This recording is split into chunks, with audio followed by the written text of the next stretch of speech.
The chairman of Bua Group, Alhaji Rabiu Abdul Samad, right there talking to our correspondent. Elsewhere, Vice President Shettima has played host to the President of Namibia, Nandi-Ndaitwah, on the sidelines of the United Nations General Assembly, where both leaders engaged in bilateral talks, where the Namibian leader announced her planned official visit to Nigeria.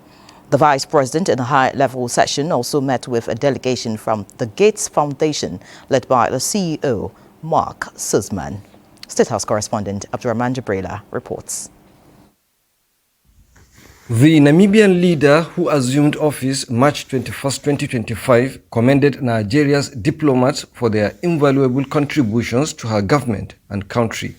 Acknowledging Nigeria's leadership role among Africa member states, she found it appropriate to leverage on the UNGA opportunity to meet with Vice President Kashim Shettima to establish more mutual ties. Vice President Kashim Shettima reaffirmed Nigeria's commitment to deepening bilateral relations with Namibia, saying Nigeria-Namibia relationship should be taken to the next level. In a separate high-level session, Vice President Kashim Shettima met with a delegation from the Gates Foundation, appreciating the foundation for its support in healthcare, agriculture, and financial inclusion, while calling for expanded investment in Nigeria. Now we have crossed the Rubicon. We are on an upward trajectory. For last quarter, the economy grew by 4.3%. We are expecting that in the next 2 years we will hit 7%. We have no option than to grow. And now our foreign reserves has hit $42 billion.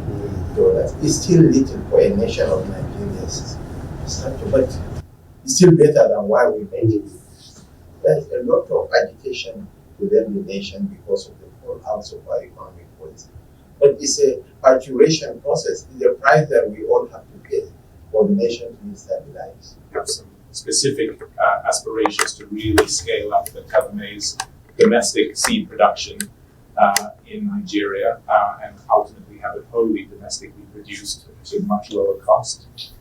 And then also wanted to make sure we touched on some of our broader work supporting your investments in human capital, that's both in education and in health more broadly. As you've heard from Mr. Gates, and I know you yourself have been helping drive the human capital development strategy. We think those are the most essential investments in the citizens of Nigeria. What I wanted to now put to the table, to the Gates Foundation, is Nigeria's Minister of Education appealed for greater Gates Foundation support in education, especially in the areas of technology and artificial intelligence.